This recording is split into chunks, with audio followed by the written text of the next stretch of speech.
Bom dia, sexto ano. Vamos iniciar mais uma aula de filosofia. E na aula de hoje nós vamos dar continuidade às nossas reflexões a respeito das contradições. Na aula passada nós estudamos um pouco a respeito do Parmênides, um filósofo grego, e o qual ele defendia que nós não podemos nos contradizer. E hoje, continuando esse conteúdo, nós vamos ver um pouco sobre a contradição, dentro de uma visão voltada para a filosofia. Essa palavra contradição, ela tem os sentidos de oposição e objeção. Sentidos que são semelhantes, né? Quando você também relaciona esses sentidos à preposição contra, tá certo? Então, é possível, por exemplo, que você já tenha sentido a resistência do vento ao caminhar numa certa direção. Isso ocorreu porque você caminhou contra o vento. Então, são exemplos aí para que vocês entendam o significado dessa palavra contradição, tá certo? Então, essa preposição, ela também é usada no comentário de que um time vai jogar contra o outro, ou seja, sentidos opostos, em uma partida esportiva, ou quando alguém não concorda com as ideias de uma pessoa e ela reclama dizendo: você está contra mim, ou seja, você está em objeção a outra pessoa. A filosofia, ela também observa que algumas ideias, elas se apresentam umas contra as outras. Vocês vão ver que existem correntes filosóficas que se posicionam contra as outras correntes.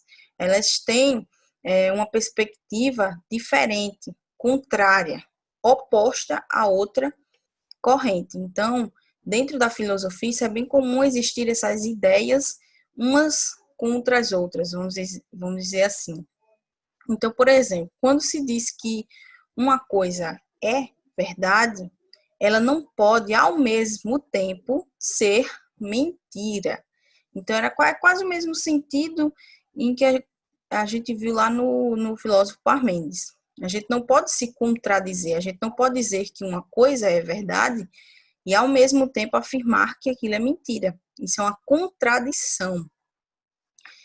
Quando se tem certeza de que todos os alunos eles estão na sala de aula, por exemplo, é porque ninguém está faltando. Então, a gente não pode, dessa forma, afirmar que existe algum aluno que não está na sala.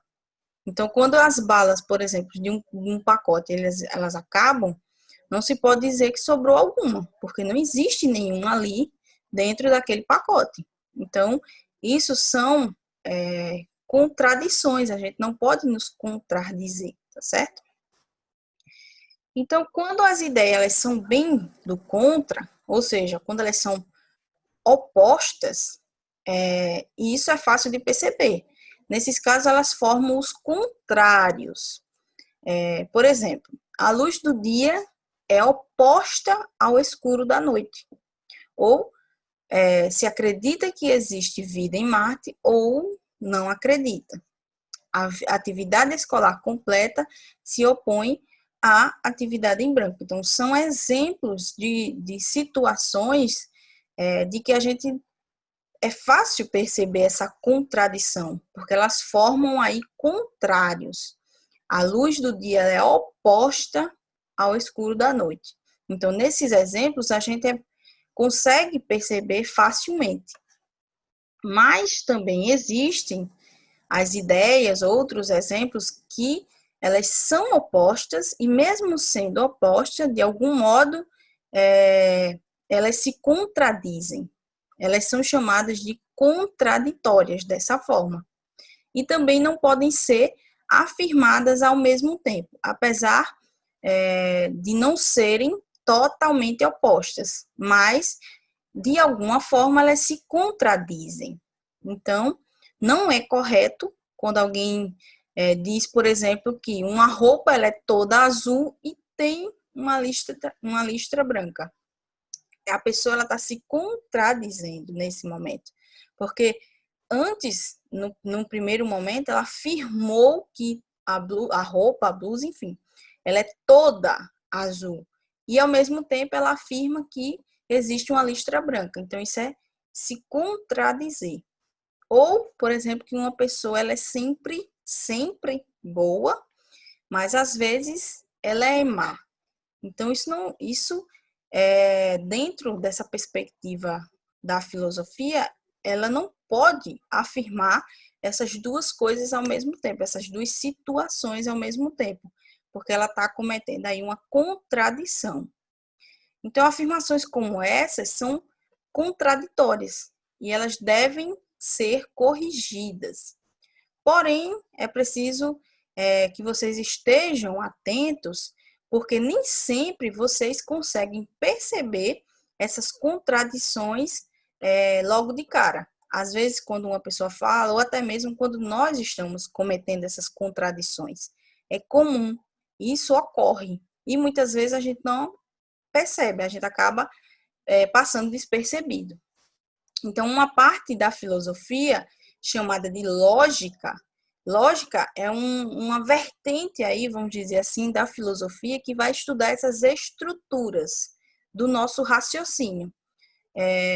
Ela estuda também esses contrários, essas contradições que existem não só no nosso raciocínio, mas também dentro da linguagem, ou seja, quando nós pronunciamos, quando nós verbalizamos aquele raciocínio. Então, a lógica ela é responsável por, vamos dizer assim, fiscalizar aquele raciocínio que nós temos ali, para ver se ele está sendo verbalizado de uma forma correta.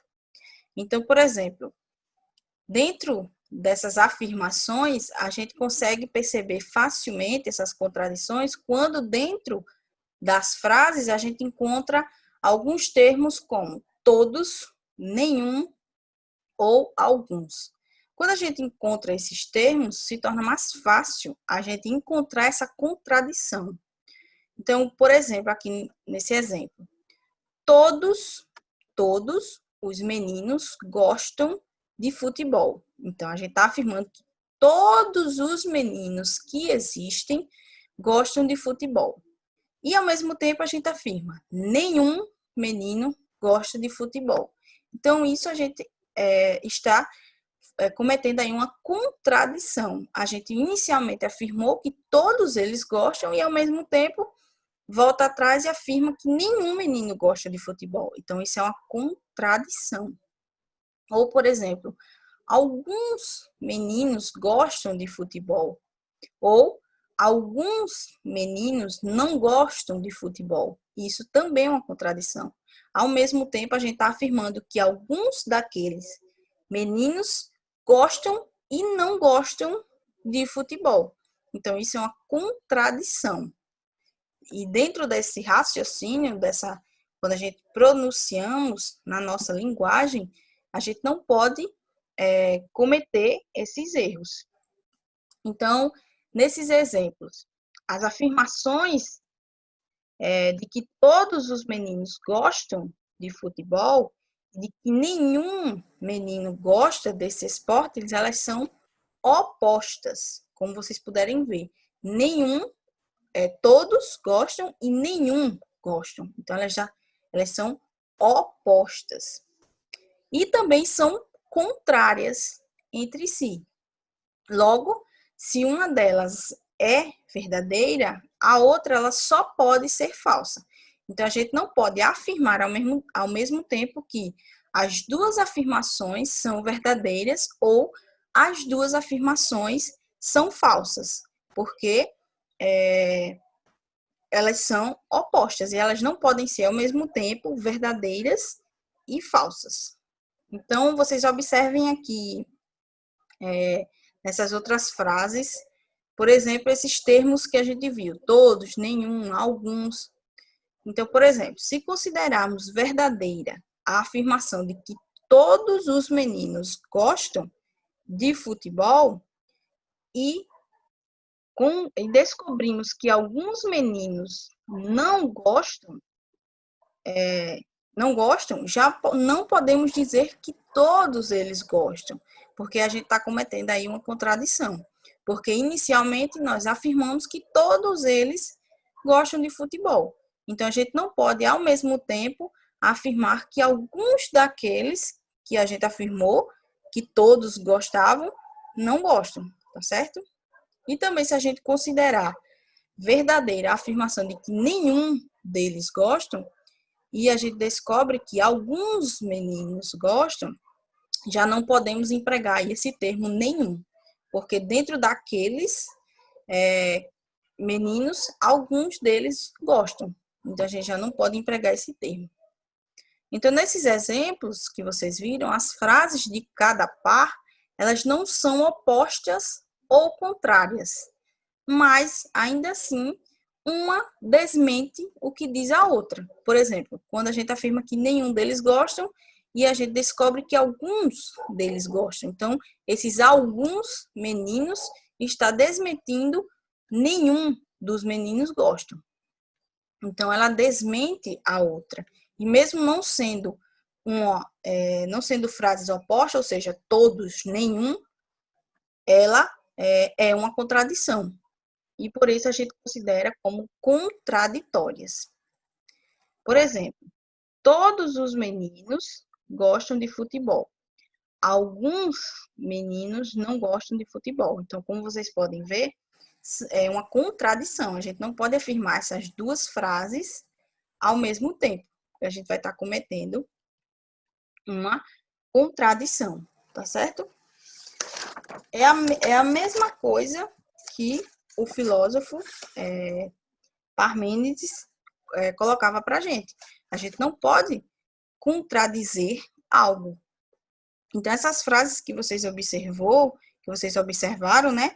Nesses exemplos, elas foram padronizadas. Ou seja, elas foram escritas com uma estrutura semelhante para facilitar essa percepção das contradições entre elas. Então, como vocês podem ver, elas se parecem, elas têm quase o mesmo sentido, para vocês perceberem essa contradição mais facilmente. Mas também vai existir inúmeras outras frases que não se organizam dessa maneira, o que pode tornar ainda mais difícil identificar essas contradições. Então, porém, né, sempre que descobrimos uma delas, nossas afirmações elas deverão ser revistas e refeitas. Ou seja, quando nós identificamos de alguma forma alguma frase que se apresente de forma contraditória, a gente precisa rever aquilo que a gente está afirmando, que a gente está colocando ali naquele momento. Ou até mesmo quando é um exemplo de uma outra pessoa, que uma outra pessoa fala, o que escreveu, tá certo? Então, lembrando que toda essa estrutura da nossa linguagem, do nosso raciocínio, é uma parte estudada, vamos dizer assim, da filosofia que se chama lógica, tá certo? Alguns filósofos, eles desenvolveram as suas teorias a respeito da lógica, ou seja, o nosso raciocínio ele precisa conter uma estrutura lógica que apresente aí argumentos concretos e que a gente não pode cometer esses tipos aí de contradições, por exemplo, tá certo? Porque dessa forma, esses nossos raciocínios, eles passam a ser inválidos. Eles não são válidos, porque a gente está cometendo algum tipo de erro, algum tipo de contradição, tá certo? Então, vocês vão fazer aqui a página 11 do livro de vocês, tá certo? Para vocês treinarem aí essa percepção de vocês encontrar as contradições. Então, vocês vão fazer aqui a número 1, a número 2, e identificar aqui dentro dessas frases essas contradições, tá certo? Então, a aula vai terminar por aqui. Qualquer dúvida, vocês deixem no chat, tá certo? Eu vou estar lá à disposição para responder. Então, tenham todos um ótimo dia e até a próxima aula. Até mais.